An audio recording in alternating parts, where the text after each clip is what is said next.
ನಮಸ್ಕಾರ. ಇವತ್ತು ನಾನು ಚೋಳೆಕಾಯಿ ಪಲ್ಯ ಹೇಗೆ ಮಾಡೋದು ಅಂತ ತೋರಿಸ್ತೀನಿ. ಚೋಳೆಕಾಯಿ ಅಂದರೆ ಈ ಬೆಂಗಳೂರು ಸೈಡೆಲ್ಲ ಗೋರಿಕಾಯಿ ಅಂತಾರಲ್ಲ, ಸೊ ಗೋರಿಕಾಯಿ ಪಲ್ಯ ನಾನು ಹೇಗೆ ಮಾಡೋದು ಅಂತ ತೋರಿಸ್ತೀನಿ. ಇವತ್ತೊಂದು ಫುಡ್ ಲಾಗ್ ಆಗಿರುತ್ತೆ. Welcome to my channel.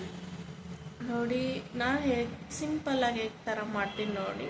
ಇದು ಸಿಂಪಲ್ ಆಗಿದ್ದರೆ ನೀವು ನಿಮ್ಮ ಮನೆಯಲ್ಲಿ ಟ್ರೈ ಮಾಡಿ, ಕಮೆಂಟ್ ಬಾಕ್ಸಲ್ಲಿ ತಿಳಿಸಿ ಹೇಗಾಗಿತ್ತು ಅಂತ.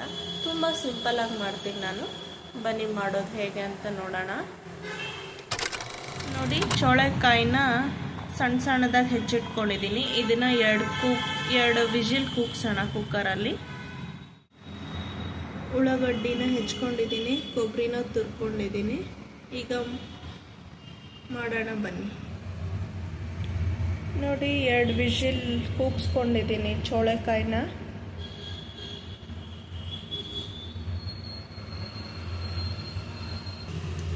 ಎಣ್ಣೆ ಹಾಕ್ಕೊಂಡಿದ್ದೀನಿ, ಸಾಸಿವೆ ಹಾಕಿದ್ದೀನಿ, ಜೀರಿಗೆ ಹಾಕಿದ್ದೀನಿ,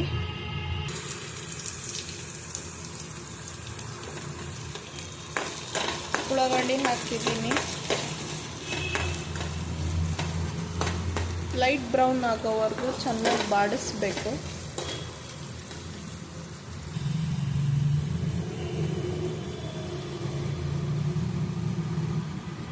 ಉಪ್ಪು ಹಾಕ್ತಾ ಇದ್ದೀನಿ, ಖಾರ ಪುಡಿ ಹಾಕಿದ್ದೀನಿ, ಸ್ವಲ್ಪ ಅರಿಶಿನ ಹಾಕಿದ್ದೀನಿ, ಸ್ವಲ್ಪ ಗರಂ ಮಸಾಲ ಹಾಕಿದ್ದೀನಿ, ಬೇಯಿಸಿರೋ ಚೋಳೆಕಾಯಿ ಹಾಕಿದ್ದೀನಿ. ಈಗ ಚೆನ್ನಾಗಿ ಕಲಿಸ್ಬೇಕು, ಮಸಾಲ ಎಲ್ಲ ಹಿಡಿಯೋ ಥರ ಕಲಿಸ್ಬೇಕು. ಕಾಯಿ ತುರಿ ಹಾಕಿದ್ದೀನಿ. ನೋಡಿ, ಕಾಯಿ ತುರಿ ಹಾಕಿದ್ರೇ ಟೇಸ್ಟು ಎಲ್ಲ ಪಲ್ಯಗಳಿಗೂ. ಆದಷ್ಟು ಎಲ್ಲದಕ್ಕೂ ಕಾಯಿ ತುರಿ ಹಾಕಿ.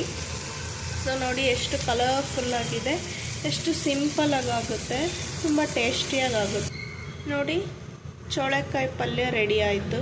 ಎಷ್ಟು ಸಿಂಪಲ್ಲಾಗಿ ಈಸಿಯಾಗಿ ನಾವು 5 ನಿಮಿಷದಲ್ಲಿ ಮಾಡ್ಕೊಳ್ಬೋದು.